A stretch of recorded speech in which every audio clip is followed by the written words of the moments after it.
अभी तक कांग्रेस की सरकार थी तो ये लोग रोज का रोज इस बात को कहते थे। जैसे ही हमारे मुख्यमंत्री शपथ लेंगे और सबसे पहले माफिया को मिट्टी में मिलाने का काम हमारी सरकार। आज इनकी सरकार बदलते ही ये कंट्रोल नहीं कर पा रहे कानून व्यवस्था की किसी जय श्री राम का नारा दे करके रावण ने सीता का हरण कर लिया, तो इनके लिए ये बहुत छोटा काम है। और जब ये कंट्रोल नहीं कर पाते तो ये इस लड़ाई को कहीं न कहीं फिर धार्मिक ध्रुवीकरण की लड़ाई कराते, तब जाकर के वहां बुलडोजर चलवाने का। केवल राजस्थान नहीं, आपराधिक ध्रुवीकरण करके धर्म के चाशनी में समाज को निकाल करके, धर्म के चाशनी से समाज की एकता को बांट करके 2024 में प्रधानमंत्री भी बनना है। नमस्कार, मैं हूं आपके साथ मोहम्मद ज़ैफ। इस वक्त मैं लखनऊ में हूं। मैं आपको बता दूं, राजस्थान का नतीजा सामने आते ही गोलियों की तड़तड़ाहट से पूरा राजस्थान गूंज गया है, बल्कि पूरा भारत देश सहम गया है कि आखिर भाजपा सरकार आते ही ये गोलियों की तड़तड़ाहट से आखिर क्यों गूंजा राजस्थान। एक राजपूत की हत्या घर में घुसकर जिस तरीके से की गई है, वो सीसीटीवी कैमरा पूरा भारत देश देख रहा है। और देखने के साथ साथ एक चीज़ और कह रहा है कि जब रामराज स्थापित हो गया तो आखिर ये गोलियां क्यों चल रही हैं। इसी बात को जानने के लिए हम यहाँ पर आ गए हैं। यहाँ पर राजनीतिक जानकार लोग मौजूद हैं जिनसे हम जानने की कोशिश करेंगे। आपने देखा होगा कि किस तरीके से गोलियों की तड़तड़ाहट से जो है पूरा जयपुर गूंज गया, बल्कि सीसीटीवी कैमरा पूरा भारत देख रहा है। देखिए, चूंकि भारतीय जनता पार्टी जब जब भी सत्ता में आती है, ये उसका शुरू से ट्रैक रिकॉर्ड रहा है कि चाहे अपराध हो और विनाश हो, इन दोनों में वृद्धि होती है। उसका नारा कुछ होता है लेकिन वास्तव में सच्चाई कुछ और होती है। आज जो राजस्थान में घटना घटी है वो ये दिखाता है कि इनके सरकार की विफलता का ये परिणाम है।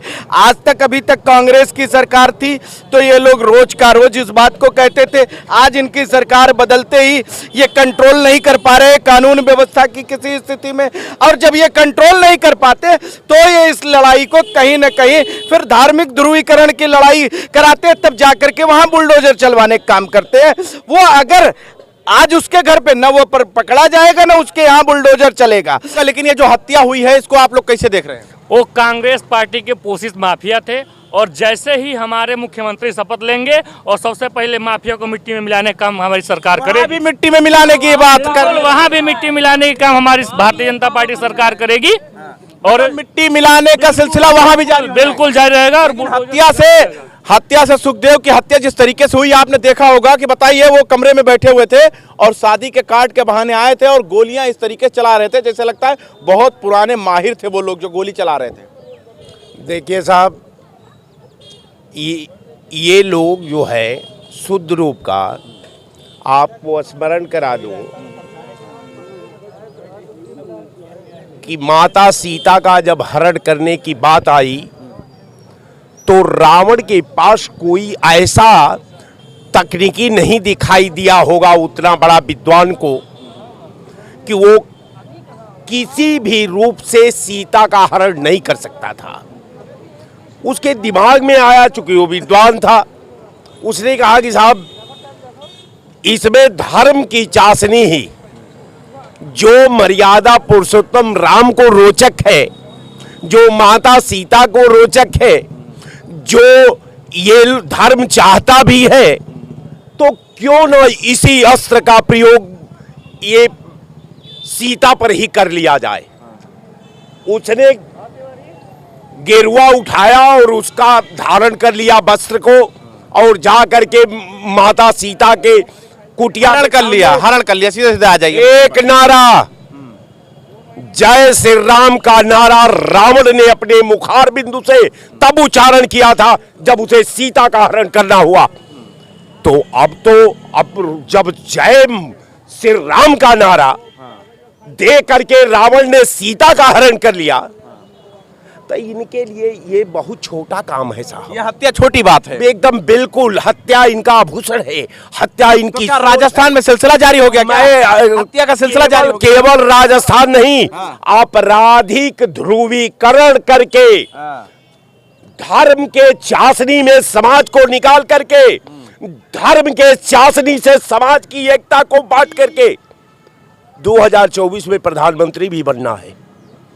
तो अगर आग ही सुलगती रहेगी, न मंजिल रहेगी न बस्ती रहेगी, कुछ नहीं रहेगा। मतलब सिलसिला जारी रहेगा, भाजपा सरकार जहां भी होगी वहां पर सिलसिला जारी रहेगा हत्या का। नहीं नहीं, ऐसा आप लोग गलत वो फैला रहे हैं। अभी भाजपा का वहाँ पे 5 साल से तो कांग्रेस का मुख्यमंत्री, अब एक कार्यवाहक मुख्यमंत्री अशोक गहलोत ही है। अभी हमारे मुख्यमंत्री ने इस्तीफा दे दिया, आपको पता नहीं चला क्या ये बात? अबे हमारे मुख्यमंत्री ने उसने वो नहीं किया, इस्तीफा दे दिया, लेकिन जब तक शपथ नहीं लेगा तब तक उसका कार्यकाल नहीं चलता। आपको ये भी पता होना, जब तक कोई मुख्यमंत्री और मिनिस्ट्री वो शपथ नहीं लेगी तब तक उसका नहीं माना जाएगा। माना वही जाएगा जो कार्यवाहक मुख्यमंत्री। राजस्थान को नजर लग गया क्या किसी की? नजर नहीं, ये जो आपराधिक तत्व हैं, वे पुराने हार की बौखलाहट में जाकर के इसको ये जो क्रिया किया है, इसकी प्रतिक्रिया आप देख लेना। जिस दिन हार का ठीकरा है, देखिए ठीकरा है। सनातन को टारगेट करने के लिए,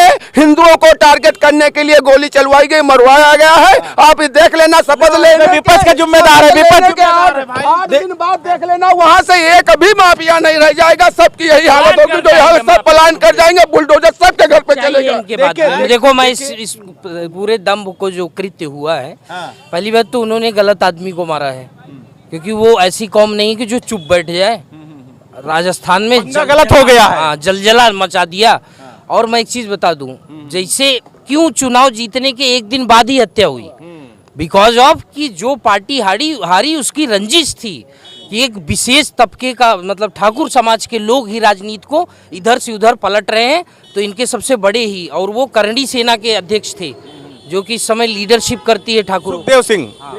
ठीक है, तो इस तरह की चीजें देखो देश में ये सब आपको लगता है क्या राजस्थान पर नजर लग गई है किसी की? नजर तो देखो, राजस्थान में गैंग वॉर पहले से, सिद्धू मूसेवाला मारा गया, इन्हीं के गैंग ने मारा था, और वो तो बेचारा गायक था, वो तो कुछ नहीं कर पाया। लेकिन ये ऐसे बंदे हैं ना, बम्बू दे देंगे उनके अंदर में, और इतना तगड़ा बम्बू दे देंगे उनकी सारी माफियागिरी निकल मतलब जाएगी। राजपूतों को जो है चैलेंज किया गया है। देखिए, शुरू से एक प्रक्रिया है कि अभी 9.5 साल इनकी सरकार को सेंट्रल में हो गया, ये कोई भी घटना भाई साहब बता रहे, देखिए पहले क्या कर रहे हैं आइए, आप क्या बता रहे हैं कि विपक्ष ने करवाया ये सब? बिल्कुल बिल्कुल, एक कांग्रेस ने पोषित, करवाया। कांग्रेस के पोषित माफिया गुंडे हैं। अभी तक उत्तर प्रदेश में समाजवादी के थे, अब राजस्थान में कांग्रेस के हैं। देखिए, ऐसा है, ये शुरू से ये इनकी सरकार पूरी 9.5 साल की बीत जाती है और ये नेहरू को दोष देते हैं। ये नहीं बताते कि 9.5 साल में नेहरू ने जितना बनाया था उसको बेच डाले। अपराध आज हुआ है, अगर इनकी सरकार अगर आई है, इनका केयर टेकर मुख्यमंत्री इस्तीफा दे चुका है, अब इनका मुख्यमंत्री बनेगा। सारा शासन का सर्किट जैसे ही चुनाव बीतता है उसके बाद जो पार्टी नहीं आती है उसके सिस्टम में आ जाता है। कहीं न कहीं ये फेल्यूर न सिर्फ वहीं, बल्कि अब तो 6 महीने चुनाव बचा है। इस तरह की घटनाएं पूरे देश के अंदर घटने का काम करवाएगी भारतीय जनता पार्टी। ये सिर्फ वहां नहीं, ये उसका एजेंडा है, और ये इस एजेंडे के तहत कहीं आप देखिएगा कि जो निरपराध है, कहीं कोई किसी धर्म का व्यक्ति है, वहां कहीं बुलडोजर चलेगा किसी जगह। अब आप इसको सिर्फ राजस्थान में देख के ना लीजिए, इन्हें एन केन प्रकारेण चुनाव जीतना है।